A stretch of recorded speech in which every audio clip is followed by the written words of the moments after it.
하나님 말씀 전하겠습니다. 오늘 말씀의 제목은 어디에 거할지라도입니다. 여러분 요나서 한 번씩 읽어보셨지요? 4장까지 있는 아주 짧은 책이지요. 끝날 때는 뭔가 일 보고 뒤를 안 닦은 것처럼 끝나서 아쉽기는 하지만 아주 흥미진진하고 재미있는 이야기라서 아마 한 번쯤은 읽어보셨거나 들어보셨지 않을까 싶습니다. 오늘 말씀은 그 요나서의 맨 앞부분에 해당하는 내용인데요. 이 내용을 바탕으로 하나님이 우리와 함께 하신다라는 말씀을 나눠보려고 합니다. 하나님이 요나를 부르셨습니다. 그리고 니느웨로 가라고 하셨습니다. 왜냐하면 니느웨가 저지른 악독이 하나님에게 상달되었기 때문이에요. 니느웨가 무슨 죄를 저지른 걸까요? 무슨 잘못을 한 걸까요? 크게 세 가지인데요. 첫 번째는 아주 잔인한 폭력이었답니다. 여러분 잘 아시다시피 니느웨가 어느 나라의 수도입니다. 어느 나라인지 기억하십니까? 아수르라는 나라지요. 이 아수르에 의해서 북왕국이 멸망하지 않습니까? 그 정도로 이 나라는 정말 강력한 제국이었습니다. 그리고 니느웨는 그 제국의 수도였어요. 그 당시 아수르가 가진 강력한 군대, 그리고 이 아수르가 하는 무시무시한 통치 방식이 기록에 남을 정도로 정말 유명했습니다. 사진을 한번 보실까요? 이 사진은요, 아수르의 왕 중에 하나인 아슈르나시르팔 2세라는 왕의 모습을 담은 비문이에요. 지금은 영국으로 가 있는데, 지금은 작아서 잘 안 보이지만 가까이에서 보면 아주 작은 글씨가 엄청나게 많이 기록되어 있습니다. 그게 다 뭐냐면요, 이 왕이 뭘 잘했는가를 보여주는 치적을 남긴 글이에요. 치적. 그런데 여기 이런 내용들이 아주 자랑처럼 쓰여 있어요. 한 장 더 넘겨서 보여주시겠습니까? 나는 성문 앞에 기둥을 세우고 반역한 지도자들의 가죽을 벗겨서 그 기둥을 덮었다. 어떤 이들은 그 기둥 안에 가둬서 벽을 쌓아버렸고, 어떤 이들은 그 기둥 위에 꽂아버렸다. 나는 포로들의 팔다리를 잘랐고 살아있는 자들의 코와 귀를 베어버렸다. 그리고 뒤에 더 있습니다. 이게 이 왕이 잘한 일로 기록되어 있어요. 하나님께서도 성경을 통해서 니느웨가 얼마나 잔인한 악을 행했는지 성경에 기록하셨습니다. 나훔서라는 성경 아시죠? 3장인데요. 제가 읽어드릴게요. 화 있을진저 피의 성이여. 성의 이름이 뭐라고요? 피의 성이에요. 그 안에는 거짓이 가득하고 포악이 가득하며 탈취가 떠나지 아니하는도다. 휙휙하는 채찍 소리, 윙윙하는 병거바퀴 소리, 뛰는 말, 달리는 병거, 충돌하는 기병, 번쩍이는 칼, 번개 같은 창, 죽임당한 자의 때, 죽음의 큰 무더기, 무수한 시체여 사람이 그 시체에 걸려 넘어지니. 이게 성을 묘사하는 말이에요. 니느웨는 이렇게 잔인한 폭력을 일삼고 그걸 자랑으로 삼았습니다. 내가 내 힘대로 내 마음대로 한다는데 무슨 죄고 무슨 잘못이야? 불만이면 너희들도 힘을 키우면 되지 라고 말이에요. 두 번째 죄는 교만함이었습니다. 또 하나의 사진을 한번 볼까요? 이 사진은 아수르의 한 왕이 어느 성을 공격했을 때의 모습을 새겨놓은 부조예요. 이것도 영국 사람들이 가져가서 영국 박물관에 놨습니다. 이 부조에 대한 설명이 세계문자로 짧게 쓰여 있는데 이렇게 되어 있어요. 넘겨주세요. 산나케립 왕, 전능하신 온 우주의 왕께서 심판의 보좌에 앉아 라기스 성을 학살할 것을 허락하셨다. 여러분, 이 왕, 여러분이 아는 왕입니다. 바로 유다를 침공했던 산헤립이라는 왕이에요. 들어보셨죠? 산헤립 왕이 라기스라는 이스라엘의 도시를 침공했던 장면을 부조로 남겨놓은 거예요. 그런데 거기에 뭐라고 설명이 되어 있냐면 이 왕이 어떤 왕이다? 온 우주의 왕이시다. 전능하신 왕이시다. 그런데 이분이 사람들을 학살할 것을 허락하셨다. 이렇게 남겨두었어요. 사람들은 산헤립 왕이, 아수르 나라가, 니느웨 성이 얼마나 교만에 차 있는지를 볼 수 있었습니다. 나는 전능한 왕이다. 온 우주의 왕이다. 나는 사람들을 학살할 수 있는 허락도 할 수 있다. 이렇게 그걸 자랑스러워하면서 부조에까지 남겼다는 거예요. 성경 말씀에도 니느웨가 얼마나 교만한 사람이었는지를, 교만한 도시였는지를 말해줍니다. 이사야서 10장 말씀입니다. 그러므로 주께서 아수르 왕의 완악한 마음의 열매와 높은 눈의 자랑을 벌하시리라. 그가 말하기를 나는 내 손의 힘과 내 지혜로 이 일을 행하였나니 나는 총명한 자라. 나 똑똑해. 나 힘 있어. 내 손으로 열국의 재물을 얻은 것은 새 보금자리를 얻은 것 같고 온 세계를 얻은 것은 네 벌이 나를 주움 같았으나 날개를 치거나 입을 벌리거나 지저귀는 것도 하나도 없었다. 무슨 말이냐면요, 내가 이렇게 넓은 영토 차지한 거 마치 새가 떠나 있을 때 둥지 가서 알 훔친 것처럼 쉬웠어. 근데 나한테 한 번도 한 거 하는 사람, 대드는 사람 아무도 없었어. 나 그렇게 위대한 사람이야 라는 거예요. 하나님이 그 말씀을 들으셨답니다. 니느웨는 이렇게 교만을 일삼으면서 스스로 온 우주의 왕으로 여겼어요. 니느웨가 힘이 많고 부흥했던 것은 사실 이사야에 의하면 하나님의 진노의 막대기로 사용되었을 뿐입니다. 하지만 니느웨와 아수르와 왕들은 내가 힘이 세서, 내가 대단해서 이 모든 건 누린 거야 라고 교만해졌어요. 왕과 백성들은 날이 갈수록 교만에 빠지고 하나님을 등지면서 살았습니다. 니느웨의 세 번째 악독은 음란한 우상숭배였습니다. 아까 읽어드렸던 나훔서 3장 4절에는 이런 구절이 있어요. 이는 마술에 능숙한 미모의 음녀가 많은 음행을 행함이라. 그런데요, 그가 그의 음행으로 여러 나라를 미혹하고 그의 마술로 여러 족속을 미혹하느니라. 니느웨 사람들은, 아수르 사람들은요, 그 자신이 우상을 섬기는 데서 만족하지 않았어요. 자기들이 여러 나라를 정복하면서 이 신도 가져오고 저 신도 가져와서 이걸 하나로 짬뽕시킨 다음에 새로운 신을 만들어서 온 나라에 전파했습니다. 이게 너희들이 새로 섬길 신이다 하고 말이죠. 아수르는 이제 자타가 공인하는 세계 최강국이 되었기 때문에 이렇게 우상을 섬길 뿐만 아니라 자기들의 힘이 가장 강력한 신이 되었어요. 그러자 저는 이 말씀을 보고 좀 충격을 받았는데, 어떤 일까지 벌어지냐면요, 하나님에게도 악을 행하십시오 라고 말하는 지경에 이르러요. 나훔서 1장 11절입니다. 여호와께 악을 꾀하는 한 사람이 너희 중에서 나와서 사악한 것을 권하는도다. 하나님에게까지 그렇게 말했대요. 사악한 것을 하나님께 권했다는 거예요. 니느웨 사람들이요. 니느웨는 이렇게 온갖 신들을 섬기면서 음행과 무속을 즐겼습니다. 그리고 이런 우상들을 이곳저곳에 퍼뜨리더니 종국에는 자기들이 신이 돼서 하나님에게조차 사악한 일을 권하는 지경에까지 이르렀어요. 이제 오늘 본문으로 한번 돌아가 보겠습니다. 니느웨는 악독으로 가득한 곳이었어요. 잔인한 폭력, 수탈, 억압으로, 교만함으로, 음란한 우상숭배로 가득한 곳이었습니다. 그런데 오늘 본문 2절을 한번 봐주십시오. 요나서 1장 2절입니다. 그 악독, 그 더럽고 추한 죄가 지금 어디에 상대되어 있다고 하지요? 내 앞에. 그 죄가, 그 악독이 내 앞에 상대되었음이니라 라고 합니다. 이 말씀이 왜 중요하냐면요, 히브리어에서 앞이라는 단어는 우리말과 조금 달라요. 우리에게 앞은 내 발 앞이 될 수도 있고, 저 먼 앞이면 내 정면에만 있으면 내 앞이라고 할 수도 있지요.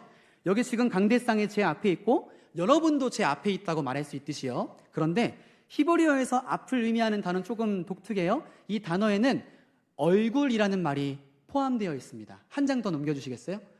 이 단어 자체에 얼굴이라는 말이 포함되어 있어요.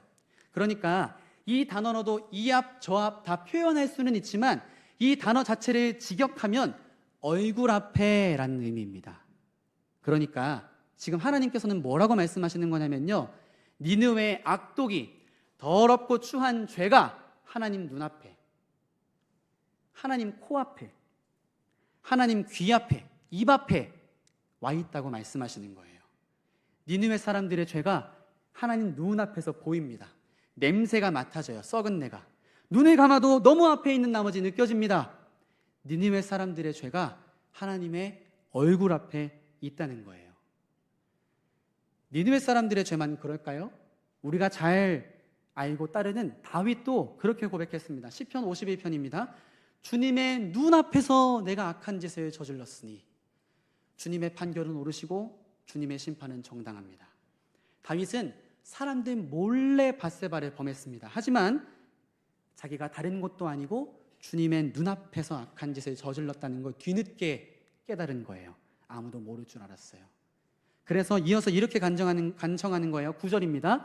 주의 얼굴을 제발 내 앞에서 돌이켜 주십시오. 내 모든 죄를 지워 주십시오. 이제 그만 내 죄를 그만 봐주십시오. 하나님을 생각하기만 해도 자꾸만 하나님이 내 죄를 보는 것 같은 거예요. 제발 제 죄에서 얼굴을 돌이켜 주십시오. 하나님, 제발 제 이 더럽고 부끄러운 잘못에서 눈을 좀 가려주십시오. 죄송스럽습니다. 부끄럽습니다. 창피하고 참담합니다. 제발 하나님의 얼굴을 제 죄에서 돌이켜 주십시오. 아담과 하와도 마찬가지 아닙니까? 선악과를 먹고 나서 본능적으로 하나님을 피했잖아요. 그때 창세기에 정확히 뭐라고 기록되어 있는지 기억하시나요? 창세기 3장 8절입니다. 아담과 그의 아내가 여호와 하나님의 낯을 피하여.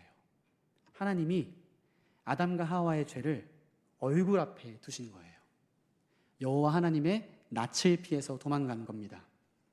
여러분, 니느웨 사람들의 죄도, 다윗의 죄도, 아담과 하와의 죄도 여호와의 얼굴 앞에 있다면 그들이 아무리 숨기고 몰래 짓고 아닌 척해도 그 죄가 여호와의 눈앞에 보이고 여호와의 코앞에서 냄새에 맡아진다면 우리 죄는 어떻습니까? 배우자에게 준 상처, 운전할 때 나 혼자 있으니까 내뱉은 짜증과 욕, 아무도 없을 때 혼자 행한 음란한 상상, 남을 안주 삼아 하는 뒷담화, 우리의 죄는 여호와 앞에 있습니다. 직원이나 동료들에게 불합리하게 행사하는 위력, 돈 벌어보겠다고 눈 가리고 아웅하면서 위법, 편법, 내 인생, 내 힘으로, 경험으로, 머리로 영위할 수 있다고 생각하는 교만, 우리의 죄는 여호와 앞에 있습니다.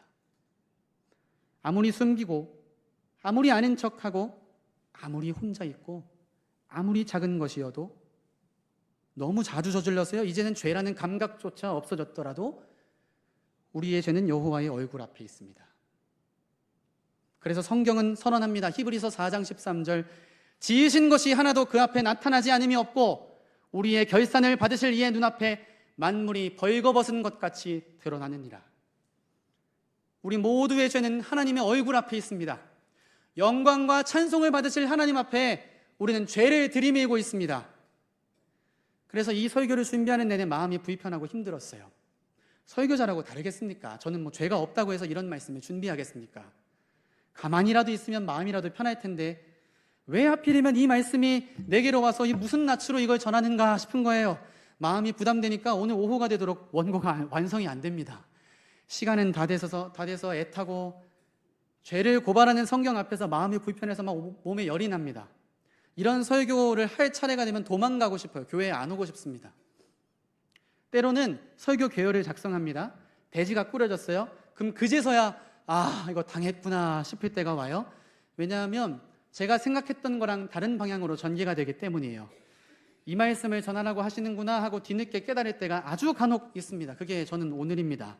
이런 설교는 설교문을 개진해 가다 보면 저도 본문에 걸려서 양심에 찔리고 부담감에 짓눌려 자꾸 책상에 안 앉아요. 자꾸 벗어납니다. 자꾸 유튜브 보게 되고요. 자꾸 뭐 주워 먹게 돼요. 책상을 벗어나서 말씀을 피하게 되는 겁니다. 하나님 앞을 벗어나고 싶어지는 거예요. 도망치고 싶어요. 여호와 눈앞에 내 죄가 있다니. 오늘 본문 3절을 보시겠습니까? 요나 역시 마찬가지였어요. 어떻게 하는지를 보십시오. 1장 3절, 그러나 요나가 여호와의 얼굴을 피하려고 일어나 다시스로 도망하려 하여 욥바로 내려갔더니. 요나 역시 도망치려고 해요. 여호와의 얼굴을 피해서요. 물론 요나가 도망치려는 이유는 여러 가지일 거예요. 그중 하나는 여러분이 잘 알고 계시는 대로 자신이 가서 말씀을 선포하고 니느웨가 회개해버리면 하나님이 분명 그 사람들을 용서해 주실 것 같은 거예요. 저 잔인한 나라 백성들, 우리나라를 곧 멸망시키 저 백성들은 용서받을 가치가 없어. 나는 복음 전하러 가지 않을 거야. 이런 마음도 분명히 있었겠지요. 하지만 그 생각뿐이었다면 아마 요나는 도망치지 않고 그 자리에서 항거했을 것 같아요. 성경 속의 다른 선지자들처럼 말이에요. 하박국 선지자를 보세요. 하나님 왜 죄인들이 의인들보다 잘 살고 잘 먹습니까? 라고 따졌어요. 도망치지 않았습니다. 예레미야 선지자 보세요. 하나님 전하는 거 너무 고통스러워요. 저 더 이상 하나님 전하지 않겠습니다 하고 뻗팅겼어요. 도망치지 않고요. 그런데 요나는 도망쳤어요. 여호와를 피하려고요. 저도 그런 경험이 있습니다. 회개하고 또 회개하고 또 회개해요. 제 회개는 거짓이 아니었습니다. 제 눈에서 흐르는 눈물은 거짓이 아니었어요. 그런데 또 밥 먹듯이 죄를 짓는 제 모습을 보니까 너무 부끄럽고 한탄스러운 거예요. 하나님을 뵐 면목이 없는 겁니다. 성경을 보니까 하나님의 용서를 받고도 똑같은 죄를 반복하는 자는 마치 개가 그 토하였던 곳에 돌아가고 돼지가 씻었다가 더러운 구덩이에 도로 누운 것과 다름없다 이렇게 표현하던데 제가 그 개였습니다. 제 모습이 바로 그 돼지였던 겁니다. 여러분은 어떻습니까? 여러분도 혹시 자신의 죄 때문에 하나님께 낯을 들 수가 없고 죄송스러워서 기도도 안 나오는 경험 해보신 적 있습니까? 어제 눈물로 회개했던 그 자리에서 오늘 똑같은 모습으로 죄를 짓고 앉아있는 자기가 징글징글해서 차라리 하나님이 나를 안 보셨으면 좋겠다 하고 생각하면서 마음을 닫아버리신 적은 없습니까? 내 삶이 너무 오염되어 있어서 거룩하신 하나님과 눈 마주치는 것 자체가 너무 고통스러워서 스스로 예배를 끊고 교회를 멀리하고 동굴 속으로 숨어버리지는 않으셨나요? 그 눈으로 오늘 본문 3절을 다시 한번 보십시오. 요나는 여호와의 얼굴을 피해 도망쳤어요. 요나는 우리였습니다. 우리는 여호와의 얼굴을 피해 도망쳤어요. 이때 요나서가 하나님을 떠난 요나의 모습을 묘사하려고 아주 정교한 문학적 장치를 쓰는데요. 저랑 같이 말씀을 보면서 찾아보실까요? 1장 3절에서는 방금 읽은 대로 욥발에 떠났다고 했지요. 1장 5절을 한번 읽어보시겠습니까? 화면에 안 나옵니다. 성경으로 같이 봐주십시오. 1장 5절 시작.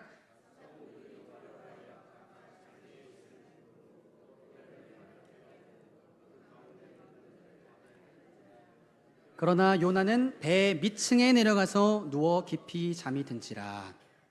요나서가 요나가 하나님을 떠날 때 그 상태를 어떻게 표현하냐면 자꾸만 내려간다고 표현해요. 3절에서 욥바로 내려갔지요. 5절에서 배 밑으로 내려갑니다. 이번엔 1장 15절을 보십시오. 읽습니다. 15절 시작. 요나를 들어 바다에 던짐에 바다가 뛰노는 것이 곧 그친지라.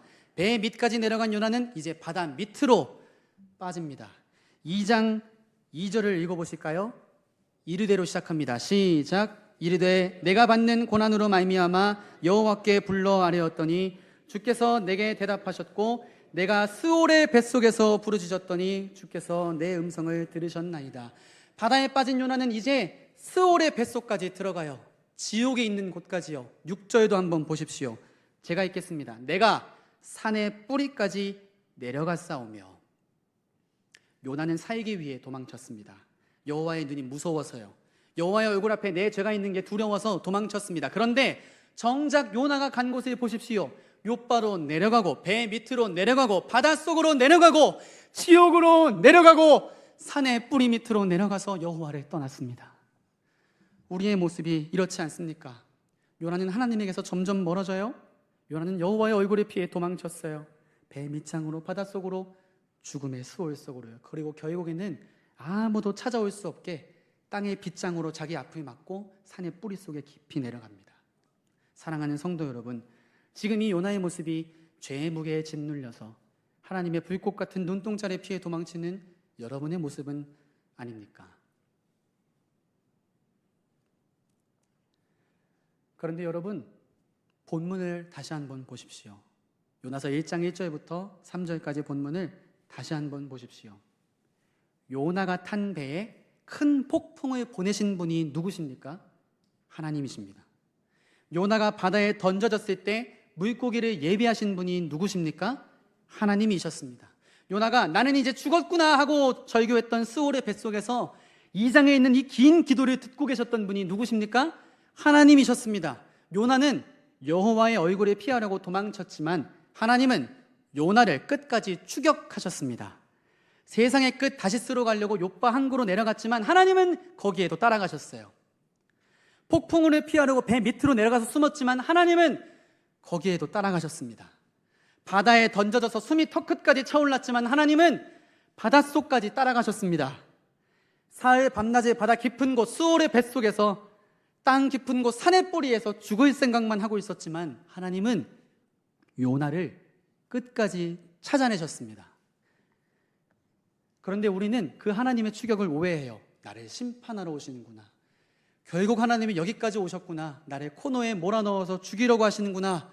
노아도 마찬가지였어요. 하지만 수올 끝에 가서야, 죽음의 고난을 겪고 나서야 찾아오시는 하나님을 만나서 깨닫습니다. 2장 6절입니다. 화면을 보고 같이 읽어볼까요? 2장 6절 말씀입니다. 시작. 내가 산의 뿌리까지 내려갔사오며 땅이 그 빗장으로 나를 오래도록 막았사오나 나의 하나님 여호와여 주께서 내 생명을 구덩이에서 건지셨나이다. 아멘. 하나님은 우리의 죄가 당신의 얼굴 앞에 있는데도, 그게 보이고 그게 냄새 맡아지고 그게 들리는데도, 눈앞에 있어서 어디 봐도 그 죄가 보이는데도 하나님을 떠나 도망친 우리를 찾아오셨습니다. 바다에도 배 밑에도 스올에도 물고기 뱃속에도 찾아오셔서 요나를 살리시고 구덩이에서 건져내셨습니다. 하나님은 요나를 살리시기 위해서 추적하시는 거였어요. 하나님은 요나를 살리시려고 따라가시려는 거였어요. 욥바에도 배 밑층에도 바닷속과 물고기 뱃속에도 나 이제 죽어야겠다 하고 들어앉은 스올의 뱃속에도 찾아오신 이유는 당신의 사랑하시는 백성을 살리시기 위해서였습니다. 하나님은 여호와의 얼굴을 떠나 다시스로 가려던 요나를 끈질기게 추적하며 찾아오셨습니다. 그뿐입니까? 여러분, 다니엘의 세 친구를 기억하십니까? 풀무불에 던져졌지요. 그 불은 세 친구를 붙잡고 있던 병사들까지도 다 태워 죽여버렸던 지옥의 불길이었어요. 그런데 분명히 들어간 사람은 세 사람이었는데 느부갓네살 왕이 본 사람은 네 사람이었습니다. 하나님이 친히 다니엘의 세 친구를 구하기 위해서 풀무불 속으로 뛰어드신 거예요. 하나님은 예루살렘을 떠나 바벨론으로 쫓겨난 사람들, 죽음의 위기에 처한 다니엘의 세 친구들도 끈질기게 추적하면서 찾아오셨습니다. 하나님은 반복된 죄에 시달리면서 나는 자격도 없어, 나는 개나 돼지보다 어리석은 존재야 라고 한탄하던 저에게도 찾아오셨습니다. 그 하나님이 죄의 무게에 짓눌려서 하나님을 뵐 면목이 없다고 느끼는 여러분에게도 찾아오셨습니다. 하나님의 사랑은 아주 집요합니다. 요나와 함께 바다에 뛰어드신 것처럼 우리가 가장 두려워하는 죽음을 멸망시키기 위해 죽음에 뛰어드셨습니다. 죄 때문에 스스로를 파괴하고 지옥을 향해 전력 질주하는 우리를 멈춰 세우기 위해서 하나님은 사람이 되셨습니다. 우리가 도망친 죄의 자리, 우리가 빠져 죽었어야 할 그 저주의 바닷속으로 하나님이 직접 뛰어드신 겁니다. 그래서 그분의 이름을 뭐라고 부르냐면요, 임마누엘, 하나님이 우리와 함께 계시다라고 부릅니다. 임마누엘의 하나님, 우리 주 예수 그리스도는 우리가 겪어야 할 모든 재앙을 대신 당하셨습니다. 우리가 받아야 할 죄의 삭을 십자가에서 온몸으로 받아내셨어요. 하나님이 불꽃 같은 눈동자로 나를 쫓아오신다, 오늘도 내일도 나를 찾아내시고 또 찾아내신다. 근데 그 이유가 나를 정죄하시려고가 아니었다, 나를 죽이시기 위해서가 아니었다, 바로 나를 구하시기 위해서였다, 나를 살리시기 위해서였다. 이 요나의 고백이 오늘 여러분의 고백이 되기를 원합니다. 이제 그런 마음으로 두 번째 본문인 시편 139편의 말씀에 귀를 기울이십시오. 우리와 똑같이 죄에 시달렸던 다윗이 이렇게 고백했습니다. 내가 주의 영을 떠나 어디로 가며 주의 앞에서 어디로 피하리이까? 내가 하늘에 올라갈지라도 거기 계시고 내가 스올에 내 자리를 펼지라도 거기 계시나이다. 내가 새벽 날개를 치며 바다 끝에 가서 거주할지라도 거기서도 주의 손이 나를 인도하시며 주의 오른손이 나를 붙드시리이다. 내가 혹시 말하기를 흑암이 나를 덮어라, 나를 두른 빛은 밤이 되어버려라 라고 할지라도 주에게서는 흑암이 숨기지 못하며 밤도 낮과 같이 비추이나니 주에게는 흑암이 빛과 같음이니이다. 하나님이여, 주의 생각이 내게 어찌 그리 보배로우신지요, 그 수가 어찌 그리 많은지요, 내가 세려고 할지라도 그 수가 모래보다 많도소이다. 그리고 다윗이 깨달은 유일한 한 가지가 바로 이거예요. 내가 깰 때에도 여전히 주와 함께 있나이다. 세상은 우리를 보고 너 이제 끝났어, 정죄해요. 내 양심은 너는 구원받을 자격 없어 라고 말해요. 하지만 우리를 추격해 오신 하나님은 우리를 살리시는 분입니다. 우리가 숨어버린 그 깊은 어둠조차, 나조차 나를 포기해서 나 이제 아무것도 안 할 거야, 하나님도 나를 구원하지 못할 거야, 나 같은 사람은 구원받지 못할 거야 라고 나조차 나를 정죄하는 그 순간에도 그 어둠은 하나님께 빛과 같습니다. 내가 어디에 숨어도, 스올에 가서 자리를 펼치라도, 바다 끝에 가서 거주할지라도, 어디에 거할지라도 하나님은 우리를 살리시기 위해 찾아오십니다. 말씀을 맺습니다. 하나님이 여러분의 죄를 보고 계십니까? 맞습니다. 그 사실은 변하지 않아요. 하지만 그것은 여러분을 심판하기 위해서가 아니라 여러분을 그 죄에서 끄집어내서 살리시기 위함입니다. 하나님이 여러분을 끝까지 쫓아오십니까? 맞습니다. 하지만 그것은 여러분의 코너로 몰아내기 위함이 아니라 길 잃은 양을 찾아오시는 목자의 손길이었습니다. 어디에 거할지라도, 여러분이 지금 영적인 배 밑에 있을지라도, 바닷속에 빠져 계실지라도, 수월의 절망 속에 있을지라도 하나님은 거기 계십니다. 언제나 내 모습 너무나 부끄러워 주님께 낯을 들 자격이 없지만 그때 그 하나님 어디 계시나 보았더니 내 안에 계셨습니다. 우리 함께 찬양할까요? 우리 이 가사 고백하면서 함께 찬양할 건데요. 언제나 내 모습 너무나 부끄러워 무릎으로 주님께 기도로 가오니 나 홀로 서 있는 죽은 내 영 세우사 주님만 나를 깨워 내 영 살게 하소서. 내가 나조차 버리고 부끄러운 내 모습 주 앞에 내놓을 수 없을 그때에 하나님이 어디 계시나 찾아보았더니 어디 계신다고요? 주님 내 안에, 주님 내 안에 계신다고요. 나조차 나를 정죄하고 포기했던 이 더러운 시궁창 안에 하나님이 들어오신다고요. 바닷속으로, 수월 속으로, 배 밑으로 찾아오셔서 난 너를 포기하지 않겠다. 죄 속에 거하는 너 끄집어내서 내가 내 백성으로 만들겠다 하신다고요. 그 하나님이 오늘 이 자리로 여러분을 부르신 그 하나님이십니다. 우리 그 하나님께 함께 찬양하면서 기도로 함께 나아가면 좋겠습니다. 함께 찬양